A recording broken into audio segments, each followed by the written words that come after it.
نحمده ونصلي على رسوله الكريم اما بعد فاعوذ بالله من الشیطان الرجیم بسم اللہ الرحمن الرحیم۔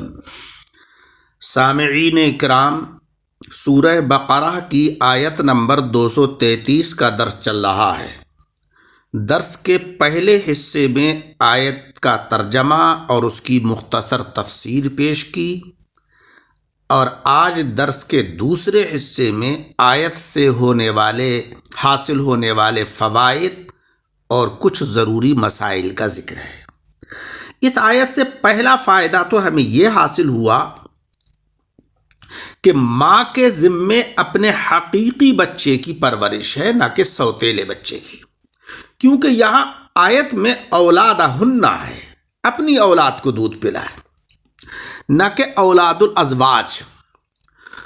ماں خواہ مطلقہ ہو یا نہ ہو، اس پر اپنے بچے کو دودھ پلانا واجب ہے، جبکہ باپ میں دائی سے دودھ پلانے کی قدرت نہ ہو یا دودھ پلانے والی عورت میسر نہ آئے، یا بچہ ماں کے سوا کسی اور کا دودھ قبول نہ کرتا ہو، تو ماں پر واجب ہے کہ وہ اپنے بچے کو دودھ پلائے۔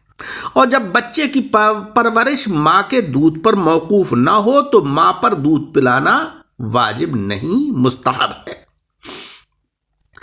بحالت نکاح اور بحالت عدت ماں کو شوہر سے دودھ پلانے کی اجرت لینا جائز نہیں ہے۔ ہاں، بعد عدت جائز ہے، عدت کے بعد اگر وہ بچے کو دودھ پلائے تو جائز ہے۔ ماں کے مقابلے میں دوسری عورت کو بچے کی پرورش کا حق نہیں، یعنی باپ ماں سے بچے کو نہیں چھین سکتا۔ ہاں، اگر طلاق والی بیوی زیادہ اجرت مانگتی ہے یا کسی اجنبی سے اس نے نکاح کر لیا ہے تو اب اس کا حق پرورش جاتا رہا۔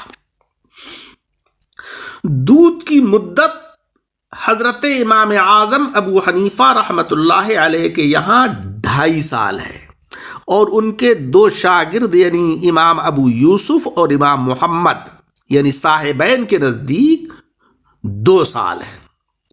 گویا فتویٰ جو ہے وہ صاحبین کے قول پر ہے کہ 2 سال پر دودھ چھوڑا دیا جائے، مگر جو بچہ 2.5 سال کی عمر میں کسی عورت کا دودھ پی لے تو وہ عورت جو ہے وہ اس کی رضاعی ماں ہوگی۔ اللہ جل شانہ وعم نوالہ نے کیا بہترین قانون بیان فرمایا ہے کہ اگر خاوند اپنی بیوی کو خرچہ نہ دے تو وہ حکومت یا پنچایت یا برادری کے زور سے حاصل کر لے، یا اگر موقع لگے تو اس کی جیب سے نکال لے، جیسا کہ آقا علیہ الصلاۃ والسلام نے بی بی ہندہ کو ابو سفیان کی جیب سے اپنا خرچ نکال لینے کی اجازت دی تھی۔ اگر خاوند غائب ہو جائے تو اس کی اشیاء یعنی اس کے سامان وغیرہ فروخت کر کے بیوی خرچ کر سکتی ہے۔ یہ بات علی المولود لہ سے معلوم ہوئی۔ بچہ باپ کا ہے کہ اس سے نسب ہے، نہ کہ ماں سے، کیونکہ یہاں باپ کو مولود لہ فرمایا گیا، لہذا جس کا باپ سید اور ماں غیر سیدہ ہو وہ بچہ سید ہوگا، اور جس کی ماں سیدانی اور باپ غیر سید ہو تو وہ بچہ سید نہیں ہوگا کہ اسے زکوٰۃ لینا جائز ہے۔ باپ اپنی اولاد کے مال کا مالک ہے کہ اسے خرچ کرنا جائز ہے، کیونکہ یہاں باپ کو مولود لہ فرمایا گیا۔ جب وہ بچے کا مالک ہوا تو اس کے مال کا بطریق اولا مالک ہوا۔ اولاد کا خرچہ صرف باپ کے ذمے ہے، نہ کہ ماں پر، نہ کسی اور پر، جیسا کہ علی المولود لہ سے معلوم ہوا۔ ضرورت مند باپ کا خرچ صرف اولاد پر ہے، نہ کہ کسی اور پر، مگر ان پر بقدر میراث ہوگا۔ مثلا ایک غریب آدمی کے ایک بیٹا اور ایک بیٹی مالدار ہیں تو اس کا 1/3 خرچہ صرف بیٹی کے ذمے ہے اور 2/3 بیٹے کے ذمے، کیونکہ ان کی میراث بھی ایسے ہی تقسیم ہوگی۔ صرف کھانے کپڑے کے عوض دائی رکھنا جائز ہے۔ اگرچہ یہ خبر نہ ہو کہ وہ کتنا کھائے گی اور کتنا پہنے گی، مگر جیسے کہ کسی سے بات کی کہ صاحب آپ ہمارے بچے کو دودھ پلائیں، تو اس نے کہا کہ آپ کو کھانا اور کپڑا دینا ہوگا۔ اب وہ کتنا کھائے گی، کیسے کپڑے پہنے گی، اس کی کوئی تفصیل کی ضرورت نہیں ہے، یہ جائز ہے۔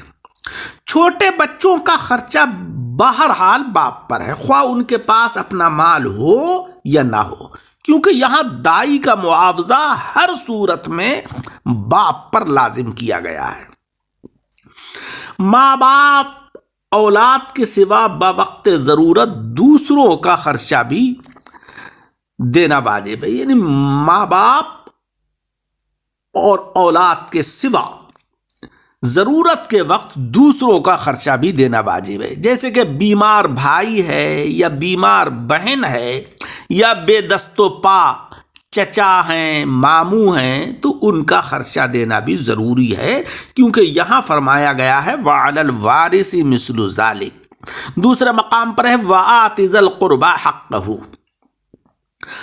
جوان بے دست و پا بیٹا، یعنی بیٹا ہے، جوان ہے لیکن یہ کہ مجبور ہے، بے دست و پا ہے، یا حاجت مند ضرورت مند جوان بیٹی ہے، تو ان کا خرچہ باپ پر لازم ہے، کیونکہ وہی اس کے مولود لہو ہیں۔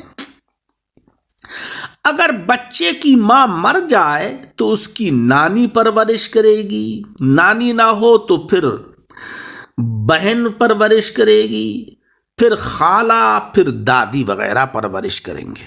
اور اگر باپ فوت ہو جائے تو پرورش کا خرچ دادا پر، دادا نہ ہو تو پھر بھائی پر، پھر بھائی نہ ہو تو چچا پر، یہ لوگ برداشت کریں گے، کیونکہ آیت میں وَعَلَى الْوَارِثِ مِثْلُ ذَلِكَ ہے، اور اس سے یہی معلوم ہوا کہ ان وارثوں کی ذمہ داریاں وہی ہوں گی جو اصل ماں باپ کی ذمہ داریاں تھیں۔ قرآن کریم کی اس ایک مختصر سی آیت نے وَعَلَى الْوَارِثِ مِثْلُ ذَلِكَ ہزارہا احکام بتا دیے، اور اللہ جل شانہ وعم نوالہ نے اپنے محبوب صلی اللہ علیہ وسلم کے والدین کو بچپن میں وفات دے کر اس آیت کریمہ کی پہلے ہی تفسیر کرا دی ہے۔ اس آیت سے ہمیں یہ بھی معلوم ہوا کہ نہ تو ماں بچے کا بہانہ بنا کر باپ کو ستائے کہ دوسری جگہ نکاح کر لے اور خرچہ اس شوہر سے وصول کرے، یا کسی سیر و تفریح کو چلی جائے اور بچے کے بہانے سے خرچ باپ سے لے، اور نہ باپ بچے کے بہانے سے عورت کو پریشان کرے کہ پرورش کے بہانے سے اسے اور جگہ نکاح نہ کرنے دے۔ اسی طریقے سے ماں باپ نہ تو بچوں کو بھوکا مارنے، نہ بعض بچوں کو زیادہ پیار کریں، بعض کو کم، بعض کو چیز زیادہ دیں، بعض کو کم، یہ سب باتیں لا تضار میں داخل ہیں، اس کا بہت خیال ہونا چاہیے۔ اللہ تبارک و تعالی ہمیں عمل کی توفیق عطا فرمائے، قرآن عظیم کو پڑھنے، اس کو سمجھنے اور اس کے اوپر عمل کرنے کی توفیق عطا فرمائے۔ درس کو سن کر احباب کے ساتھ شیئر کریں، اور ہمارے یوٹیوب چینل جس کا کہ مقصد قرآن اور احادیث کی تعلیمات کو امت محمد مصطفیٰ صلی اللہ علیہ وسلم تک پہنچانا ہے، اس کو سبسکرائب کریں۔